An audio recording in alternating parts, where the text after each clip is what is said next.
할렐루야. 오늘 주시는 하나님의 말씀은 로마서 12장 1절로 2절까지의 말씀입니다. 우리 함께 봉독하겠습니다. 로마서 12장 1절에서 2절. 형제자매 여러분, 그러므로 나는 하나님의 자비하심을 힘입어 여러분에게 권합니다. 여러분의 몸을 하나님께서 기뻐하실 거룩한 산 제물로 드리십시오. 이것이 여러분이 드릴 합당한 예배입니다. 여러분이 이 시대의 풍조를 본받지 말고 마음을 새롭게 함으로 변화를 받아서 하나님의 선하시고 기뻐하시고 완전하신 뜻이 무엇인지를 분별하도록 하십시오. 아멘. 여러분, 믿음 하나면 된다, 또 믿음 하나면 충분하다, 이런 얘기 들어보셨을 것입니다. 맞습니다. 믿음이 중요하고 우리는 오직 믿음으로 구원을 받습니다. 그런데 우리 주변을 보면 믿음 하나로 충분하다, 그러니까 내가 예수님을 믿는다 하는 그것에 딱 그거 하나 붙잡고 더 이상 전진하지 않고 그것에 정체되어 있는 것 같은 그런 사람들을 종종 보게 됩니다. 그러나 예수님을 믿고 구원받은 것은 사실 시작이지 끝이 아니죠. 남녀가 사랑해서 결혼한다고 해서 결혼식만 하면 끝이 아닌 것 같이 결혼한 것은 시작이고 진짜 중요한 것은 결혼 생활이죠. 사도 바울은 로마서 1장으로부터 8장까지 우리가 믿음으로 구원을 받고 믿음으로 의롭다함을 얻고 구원에는 차별이 없다, 이런 교리적인 부분을 얘기한 후에 그렇다면 믿은 다음에는 어떻게 살아야 되는지에 대해서 그 삶에 대해서 로마서 12장부터 16장까지를 얘기합니다.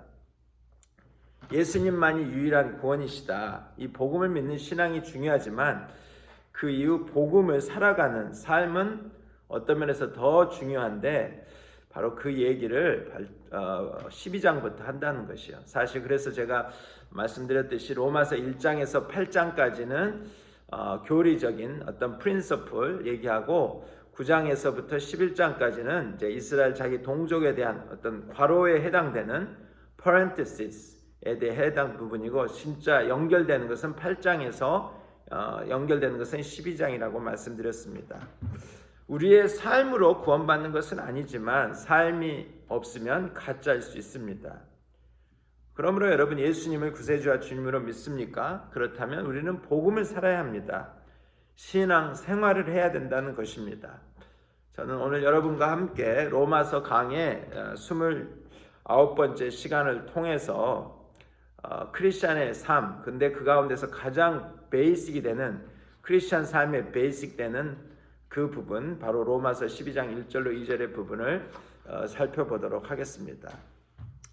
우리가 크리스찬이라면, 예수를 믿는 사람이라면 삶을 사는 게 중요한데 가장 베이직 되는 것, 그것의 첫 번째 우리가 기억해야 될 것은 바로 첫 번째, 바른 지식에서 바른 삶이 나온다는 것입니다.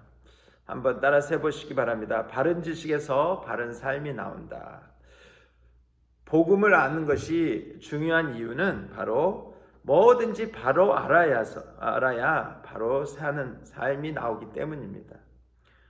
구약 성경 호세아서에 보면 이스라엘 백성이 지식이 없어 망한다 그랬습니다. 왜 사람들이 똑바로 살지 못하는가? 바로 알지 못해서 그런 경우가 많은 것 같습니다.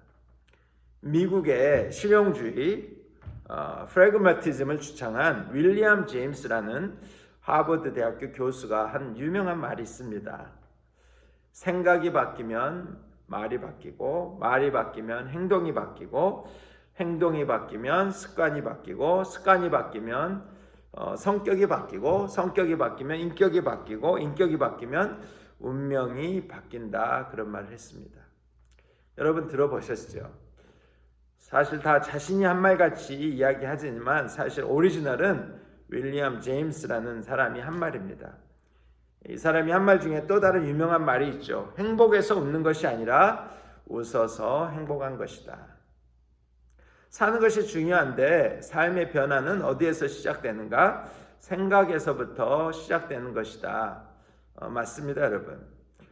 그런데 이 제임스 윌리엄은요, 사람의 생각이 어떻게 바뀌는지에 대해서는 말하지 못했습니다. 생각은 어떻게 바뀌는 것일까요, 여러분? 생각이 바뀌려면 한마디로 지식이 변해야 합니다. 왜냐하면 지식이라는 것은 생각의 알맹이들이 모여서 이루어진 것이기 때문입니다. 지식이라는 입자들이 모여서 생각을 구성하는 것입니다. 그래서 여러분, 공부 안 하는 사람은 변화되기가 어렵습니다. 책을 안 읽는 사람은 생각이 바뀌지 않는 것 같습니다. 이런 얘기 들어보셨어요? 세상에서 무서운 사람이 책 한 권 읽은 사람이라는 말. 세상 지식도 우리의 어떤 생각을 바꿉니다. 그렇다면 여러분, 창조주 하나님의 입에서 나온 말씀을 기록한 성경은 얼마나 강력하게 우리의 생각을 바꾸겠습니까?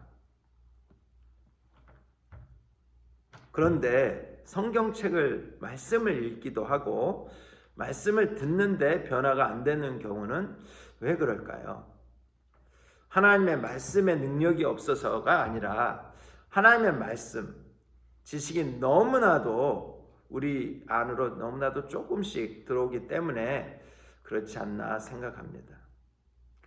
캘리포니아 살면서 제가 이렇게 감사하는 것 중에 하나가 봄철이 되면 그 와일드 플라워, 야생화의 장관을 보는 것입니다. 제가 그것에 대해서 소식만 듣고 사진으로만 보고 직접 가보지는 못했다가 재작년에 우리 가족을 데리고 말로만 듣던 것을 직접 가서 봤는데 정말 온 천지가 그 야생화로 이렇게 만개된 장면이 너무나도 아름답고 환상적이었습니다. 작년에 이렇게 팬데믹이 생겨서 코로나로 그런 생각할 겨를이 없었고요. 그래서 올해는 언제 시작하나 하고 이것을 업데이트되는 소식을 살펴보는데 비가 안 와가지고 이 꽃이 피지 않고 있다 하는 그런 소식을 접했습니다.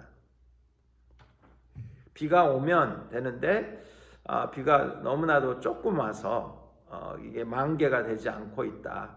그래서 올해는 그렇게 아름다운 장관을 기대하기 어려울 것이다, 이런 얘기가 들렸습니다. 여러분, 우리나라 속담에 7년 대안에 비 안 오는 날 없고 9년 지수에 볕 안 드는 날 없다라는 말이 있습니다. 그 뜻은 오랜 가뭄에도 흡족하진 않으나 비 오는 날은 있다. 그 이제 전자 앞부분은 그런 의미겠죠.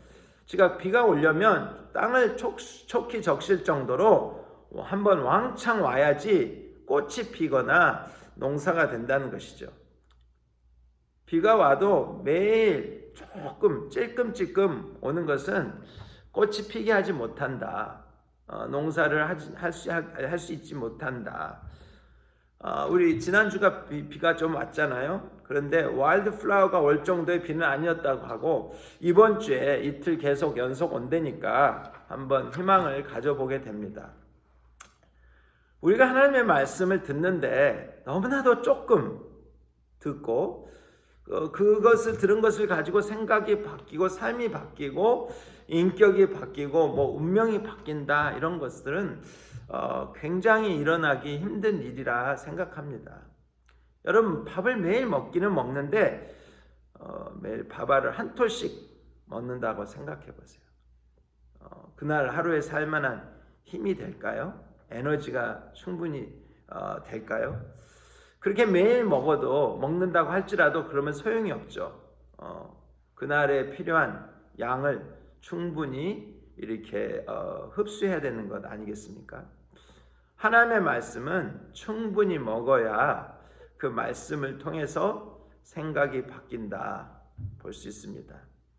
그런 의미에서 여러분, 일주일에 딱 한 번, 주일 설교 한 번 듣고서 생각이 바뀐다는 것은 좀 어려운 일이라 봅니다. 또 주일날 예배 와서 설교를 듣지만 조는 날도 있다는 것을 감안하면 여러분 어떻겠습니까? 그런 의미에서 여러분 새해 들어서 성경 일독을 목표로 성경 통독을 작정하고 지금 하고 있는 거 정말 너무나도 잘 하신 결정이라 생각합니다.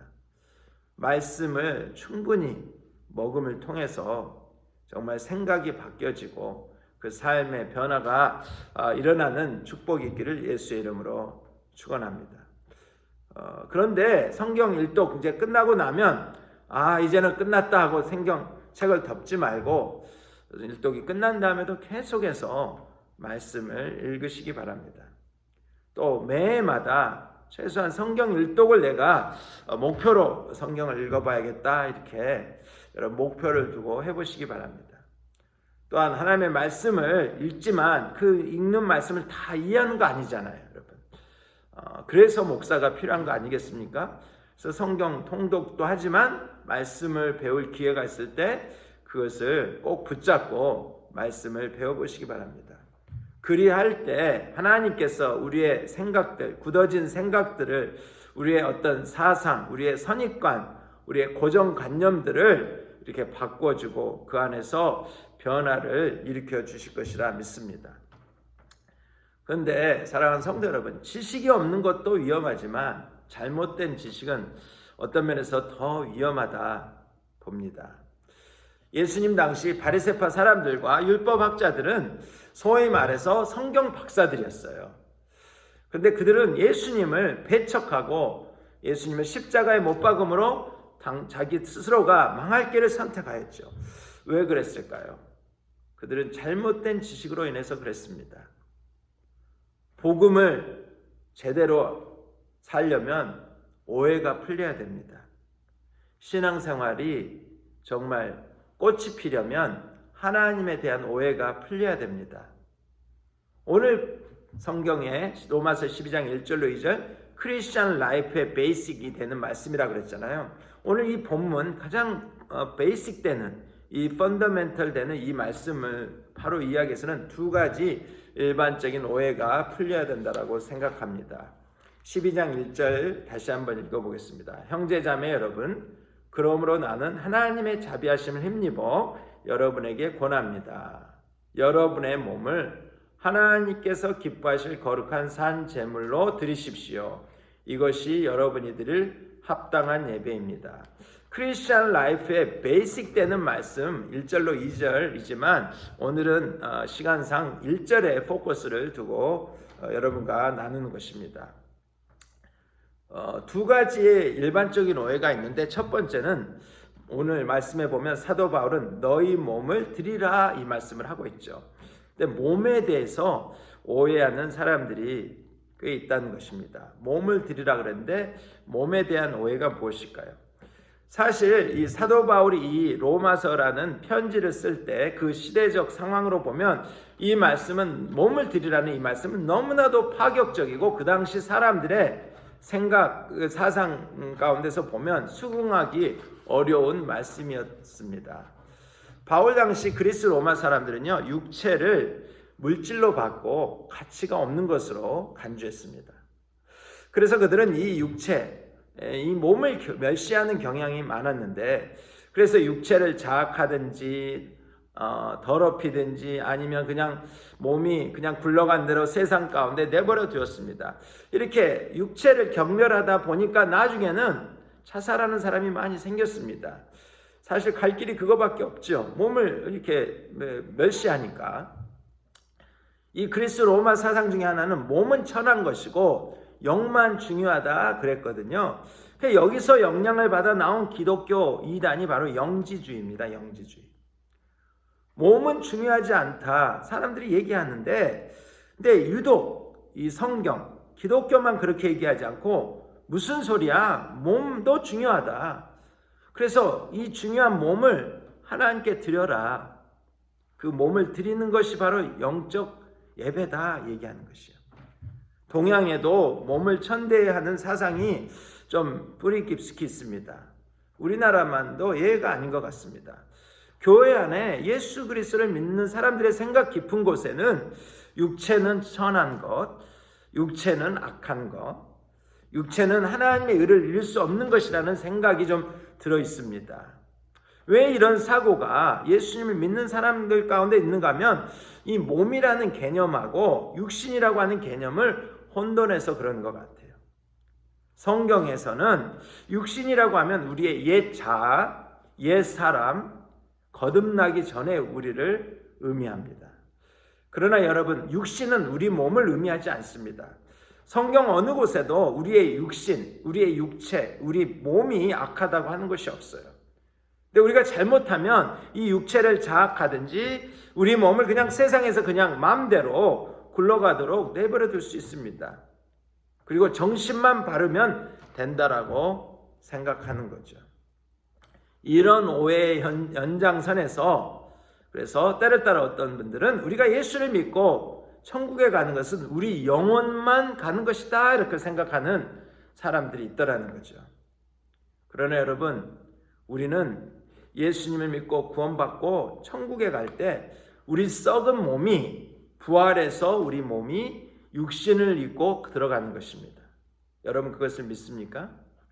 만약 우리가 살아있는 동안 예수님이 오신다면 우리 몸이 영화롭게 되어서 가는 것이고, 우리가 죽어서 우리 몸이 다 이제 땅에 묻혀서 화장이 됐다 할지라도 그 이후에 예수님이 재림하신다면 모든 죽었던 몸들이 부활해서 몸을 가지고 천국에 가는 것이에요.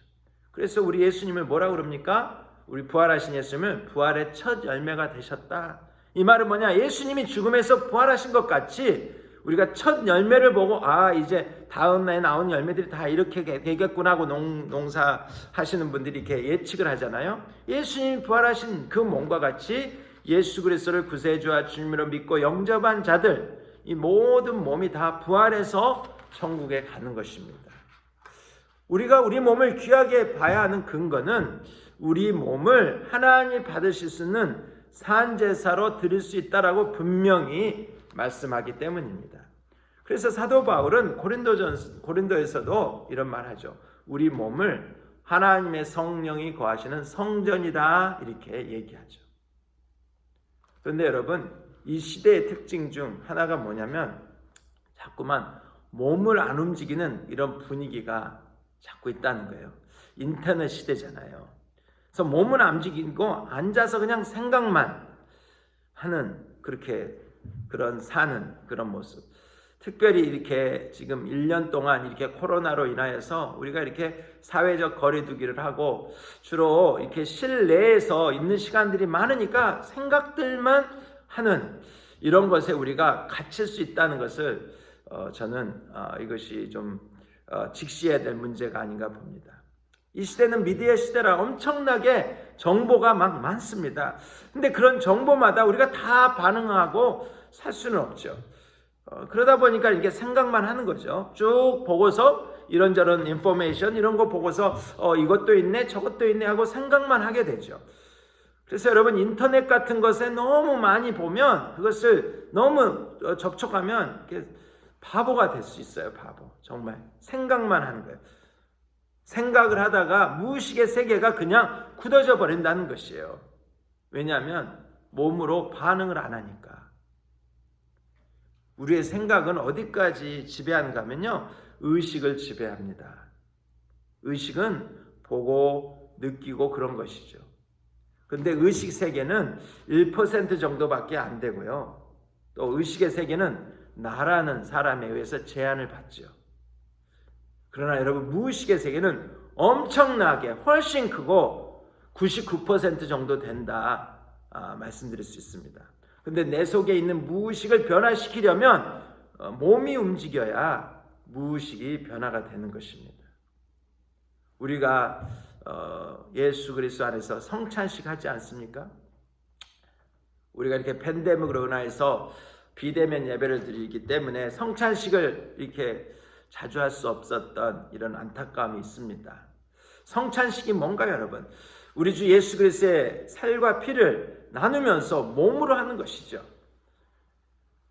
성육신, 예수님이 성육신에서 육신의 몸을 입고 이 세상에 오셨습니다. 인카네이션.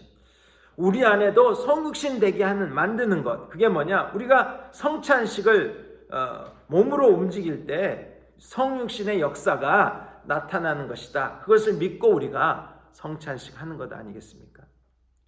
맨날 앉아만 있고 몸을 안 움직이면 상태가 안 좋아진다는 거예요.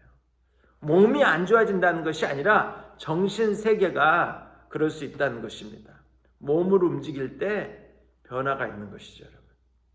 몸이 열정적이 되어야 무의식의 세계도 열정적이 되고 몸에서 사랑을 느껴야 무의식도 사랑을 느끼게 되는 것입니다. 몸을 움직여야 하는 것입니다. 우리 주 예수 그리스도가 나의 구세주가 되시고 나의 주님이 되십니다. 우리가 믿고 영접함으로 구원을 받았다. 우리가 알죠? 예수님을 믿음으로 인하여서 의롭게 되었다. 한마디로 뭐예요, 여러분? 하나님께서 나를 보실 때 나에게 점도 없고 흠도 없는 의로운 사람으로 보신다. 나를 잘 보고 계신다. 그래 여러분, 아멘이시죠? 의롭게 보신다. 예수님을 믿는 나, 예수님을 영접한 나, 내 안에 예수님이 들어와 계시기 때문에 나를 보는 게 아니라 내 안에 계신 예수님을 보고 예수님처럼 나를 보신다는 거예요. 쉽게 얘기해서 창세기 1장 1절부터 요한계시록 마지막 장까지의 모든 하나님의 말씀을 다 지킨 분, 다 순종하신 분, 예수님 딱 한 분이라고 할 수 있잖아요. 그와 같이 나를 본다는 거예요. 왜요? 예수님을 내가 영접함으로 그분이 내 안에 거하시고 그분과 내가 하나가 되었으니까. 요즘 말로 해서 싱크로나이즈라고 그러죠. 예수님과 내가 싱크로나이즈가 됐다는 거예요. 할렐루야. 그래서 우리는 내가 한 것이 없는데, 내가 아직도 의롭지 못한 부분이 많은데, 그럼에도 불구하고 하나님은 예수님 때문에 나를 의롭게 보신다. 우리 나와 예수님과 싱크로나이즈 됐다. 이렇게 설명드렸죠. 마찬가지로 여러분, 우리 몸과 영을 싱크로나이즈, 동기화 시켜야 됩니다. 몸과 영이 동기화되어야 된다는 것이에요. 쉽게 적용 차원에서 말씀드리자면, 여러분 정신적으로 힘들 때가 있잖아요. 특별히 더 그런 것 같아요. 우리가 이렇게 팬데믹으로 인하여서 정말 밖으로에서 활동이 확 줄어들고 이러다 보니까 사람들이 정신적인 부분들이 있다는 거예요. 두려움, 걱정, 불안, 근심, 우울증, 좀 더 심해지면 공황장애 등등 현대인들이 다 이런 정신적인 문제를 안고 살고 있다 하죠. 특별히 이 팬데믹 1년 동안 너무나도 이것이 더 심화되는 것 같습니다. 우리 아이들은 어떻습니까, 여러분? 그냥 줌을 들어가서 학교 공부를 하다 보니까 아이들이 받는 정신적인 스트레스도 많다라고 봅니다. 이런 것이 정신적인 문제라고 할 수 있죠. 근데 여러분, 정신적인 문제를 정신적으로만 접근하면 되는 것이 아니고 몸을 바꾸면 됩니다. 몸을 바꾸면 정신이 바뀌는 거예요. 몸을 바꾸면 영이 바뀐다 이 말이죠. 몸을 바꿈을 통해서, 몸을 움직임을 통해서 영적인 상태가 바뀌게 된다는 것이죠. 그래서 영적으로 힘든 분들, 정신적으로 힘든 사람들은 절대 그냥 가만히 앉아서만 있어서 안 되고 몸을 움직이셔야 됩니다. 하나님 앞에 기도의 자리로 나오기 위해서 몸을 움직여야 되고, 정말 안 믿는 영혼들, 정말 하나님을 모르고 정말 이 어려움 가운데서 더 좌절하고 절망하는 그런 예수님을 모르는 영혼들을 위해서 그 사람들에게 접근하고 대화하고 만나기 위해서 몸을 움직이고, 내 주변에 정말 삶에 도움이 필요한, 뭔가 도움이 필요한 사람을 보면 도움의 손길을 베풀기 위해서 몸을 움직이고, 기회가 되면, 지금은 잠깐 이렇게 좀 홀드되고 있지만 기회가 되면 정말 복음을 전하기 위해서, 선교하러 가기 위해서 몸으로 움직이면서 영이 바뀌게 되는 것입니다. 역설적으로요, 영적으로 충만하면 몸에도 변화가 온다는 사실 여러분 아십니까? 우리가 영적으로 은혜를 받고 영적으로 믿음이 생기고 정말 하나님의 성령의 충만함을 입으면 육적인 질병에서 자유해지는 그런 역사가 일어나는 것입니다. 그런 경우가 많죠. 그래서 마음이 힘들거나 하는 사람은 무조건 몸을 움직이시라는 거예요. 크리스찬의 생활의 베이식이라고 그랬잖아요. 그 베이식은 뭐냐? 그냥 정신적인 것, 이것만 잘하면 되지, 이게 아니라 몸을 움직여야 된다는 거예요.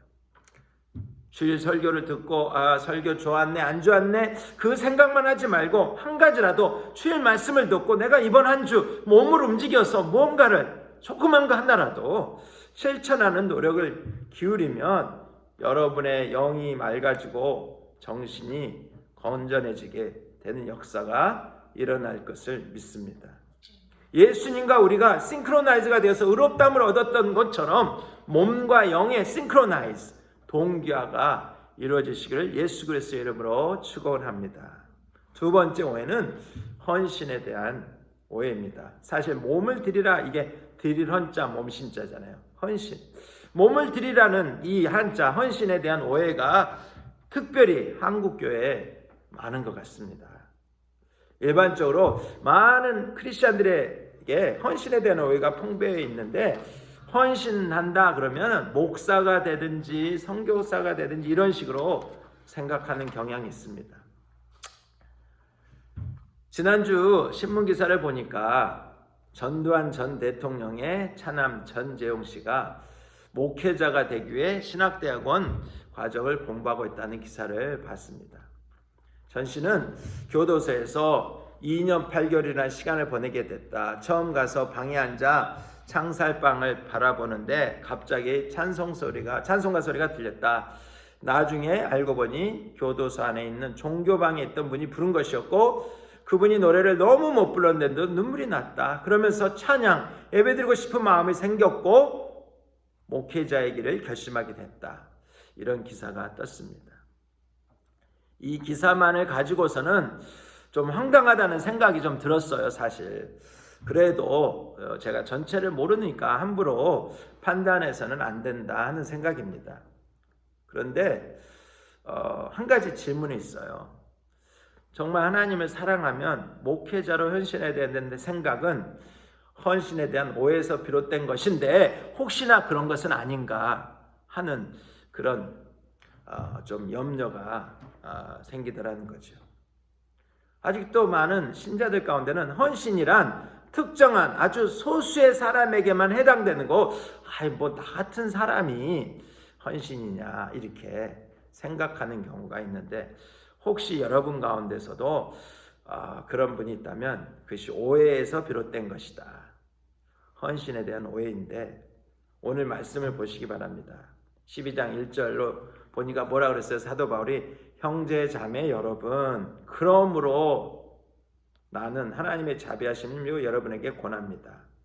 그러므로 이렇게 결론적인 얘기예요. 1장부터 8장까지 여러분 예수를 믿음으로 구원받고 예수를 믿음으로 의롭게 되었음을 믿습니까? 할렐루야 아멘. 믿은 나를 구원해 주시니 감사합니다. 내가 한 것이 하나도 없는데, 내가 근거가 없는 이런 사람인데 전적인 하나님의 은혜로 구원해 주셔서 감사합니다. 그 감사합니다 하는 구원에 대한 감사가 있는 사람이라면, 예수를 믿고 구원받은 사람이라면 형제 자매 여러분 모두가 다 모두에게 해당된다는 거죠. 여러분 예수님을 믿고 구원받은 거 믿죠? 예수님과 내가 동기화돼서 싱크로나이즈해서 내가 한 것이 없는데 예수님 때문에 내가 하나님이 나를 보실 때 의롭게 되었다. 할렐루야, 너무 감사합니다. 그런 하나님 구원에 대한 감사, 정말 이 구원에 대한 이 말씀의 진리를 정말 아는 사람이라면 누구나 다 헌신해야 된다. 사도 바울은 하는 얘기예요. 그러니까 헌신은 특정한 사람에게만 해당된 게 아니라 예수를 믿고 영접한 자라면 모두가 다 하는 것이다. 그러므로 여러분의 몸을 하나님께 드리는 헌신을 해야 하는데, 헌신의 의미는 모두가 해야 되는 건데 헌신은 무엇일까요? 몸을 드리라, 이 말은 몸을 움직여서 하는 일을 다 하나님께 드리라 이 말씀이죠. 그래서 여러분 우리가 몸을 움직여서 하는 모든 일이 하나님께서 받으실 만한 예배가 되는데 세 가지입니다. 여러분 가정에서, 또 여러분 일터에서, 교회에서 몸을 움직여서 하는 모든 일이 다 예배가 되는 줄로 믿으시기 바랍니다. 교회에서 하는 일만 예배가 아니라 여러분 가정에서, 여러분의 직장에서, 또 사업장에서 하는 모든 일이 하나님 앞에서 예배가 된다. 그러면 여러분 하나님께 헌신하는 것이에요. 내가 몸을 움직여서 하는 일, 가장 기본적으로 생업이 있죠. 생업을 먹고 살기 위한, 나는 먹고 살아야 되니까, 그게 아니라 하나님이 받으실 만한 예배라는 거, 이런 하나님의 진리에 근거한 동기를 부여해서 생업에 임하는 것, 그러면 그것이 하나님이 받으실 만한 일이 되는 거죠. 예배가 되는 것이죠.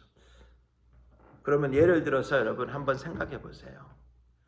돈이 많이 벌리는 자리와 돈이 좀 덜 벌리는 자리가 두 초이스가 있다고 해보세요. 먹고 살기 위한 것으로서 생업을 생각하는 사람이라면 그는 선택의 여지가 없어요.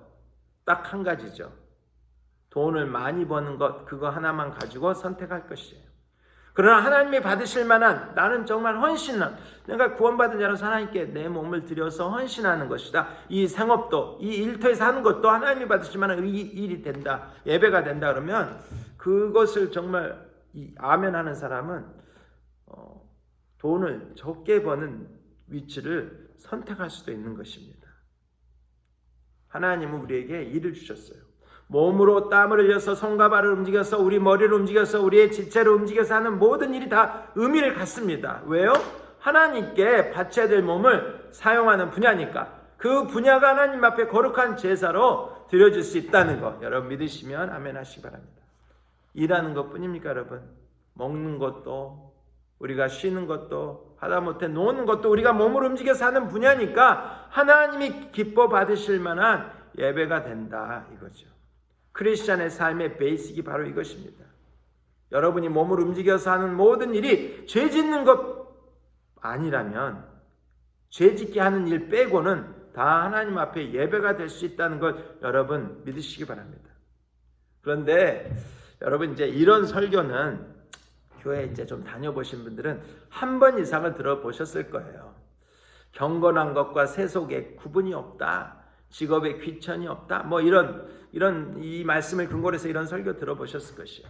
그런데 이제 저는 그래서 여기에도 함정이 있다는 것을 좀 생각했습니다.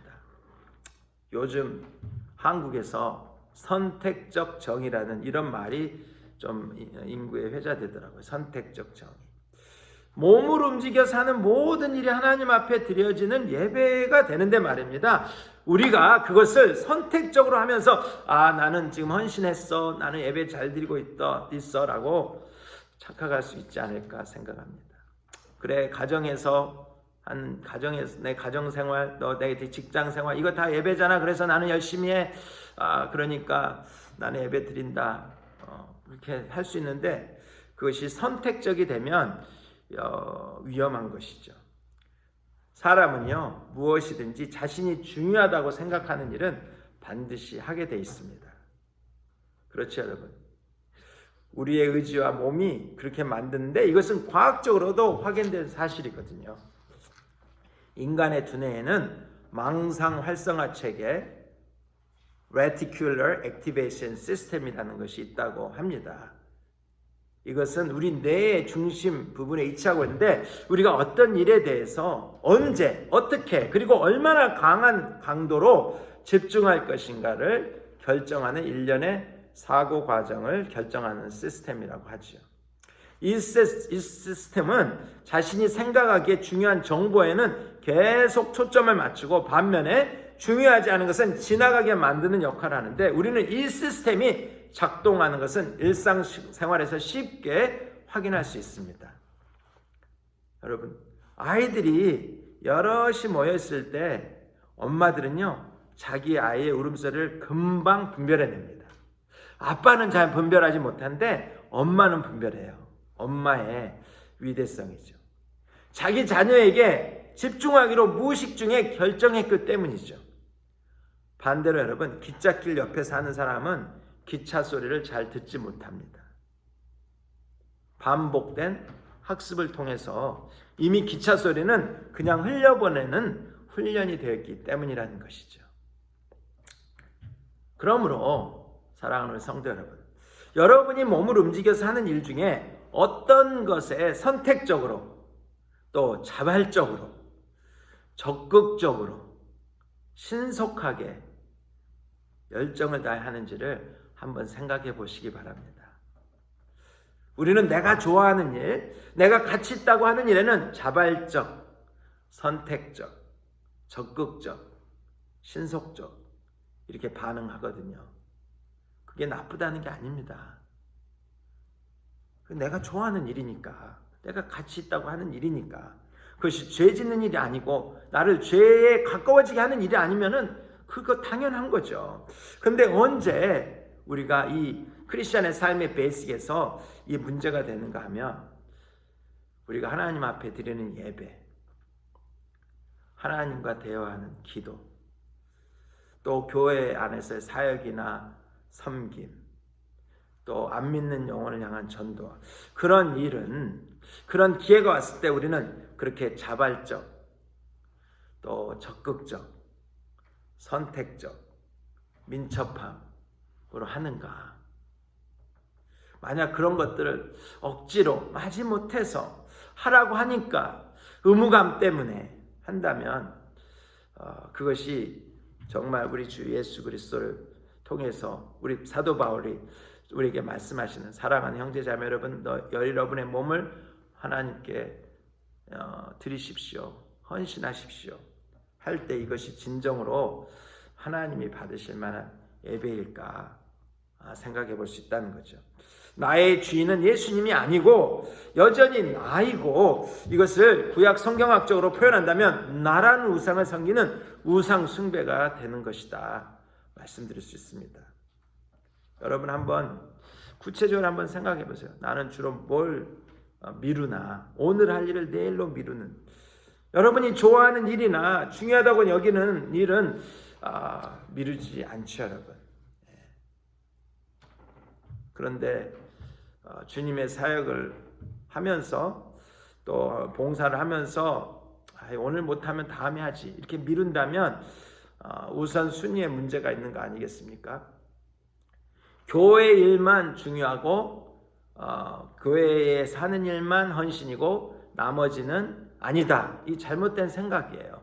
교회, 가정, 일터, 이 모든 것이 하나님 앞에 드려지는 헌신이 될 수 있습니다. 그런데 우리가 생각하자는 거죠. 우선순위. 그러므로 내가 좋아하는 일, 가치 있다고 하는 일을 적극적으로, 자발적으로, 민첩하게 하듯이 하나님 앞에서 예배드림도, 기도도, 전도도, 교회의 사역도 그렇게 한다면 그것이 밸런스가 맞춰진, 균형 잡힌 영성이다. 그것이 바로 크리스천의 삶의 베이직이 되어야 된다. 오늘 이 말씀을 통해서 우리는 깨달아야 될 줄 믿습니다. 신앙을, 우리가 신앙생활을 하는데 신앙생활에 정말 우리가 놓치기 쉬운 것이 우선순위인 것 같아요. 때를 따라 우리는 못하는 이유를 자꾸만 이렇게 환경 탓할 때가 있는데, 사실 환경이 문제가 아니라 우선순위의 문제입니다. 우선순위. 정말 이게 중요하다, 가치 있는 일이다 그러면 우리는 하게 돼 있어요. 사랑하는 성도 여러분, 몸으로 하는 것이 다 중요합니다. 하나님께 예배가 된다는 사실 여러분 마음에 새기시기 바랍니다. 근데 우선순위는 정해놓게 해야죠. 예배가, 오늘 주일 예배 하잖아요. 한마디로 뭔가 하면 구원에 대한 자발적인 반응이죠. 자발적인 반응으로 나와서 하나님께 예배하는 것이에요. 여러분이 어디에 있든지, 지금 줌으로 가정에서 예배하든지 어디에 있든지 구원에 대한 반응으로 하는 것이요. 기도는 하나님과의 대화입니다. 전도는 우리에게 맡겨주신 하나님의 대사명입니다. 이웃의 필요를 채워주는 섬김은 우리의 인생의 존재 목적입니다. 이런 것들이 다 생각으로 하는 게 아니라 우리의 몸을 움직여서 하는 것이죠. 우리는 죄 안 짓기 위해 우리 몸을 안 움직이는 게 아니라 자연스럽게 하나님의 뜻을, 하나님의 이 크리스천의 베이직에 이것을 붙잡고 몸을 움직여서 하다 보면 죄 안 짓는 것은 자연스럽게 그 안에 포함될 수 있다. 그래서 크리스천의 삶은 소극적으로 죄 안 짓기 위해 살고 안 움직이는 게 아니라 적극적으로 몸을 움직여서 하면 죄 안 짓는 것은 자연스럽게 그 안에서 정복이 되는 것이고, 그것이 바로 우리 크리스천의 삶의 베이직이다 볼 수 있습니다. 사랑하는 성도 여러분, 신앙은, 복음은 사는 것입니다. 이번 한 주 여러분의 삶 가운데 자발적으로, 적극적으로 몸을 움직여서 여러분의 가정에서, 일터에서 정말 하나님이 받으실 만한 예배를 드리시는 복된 한 주가 되시기를 예수 그리스도의 이름으로 축원합니다.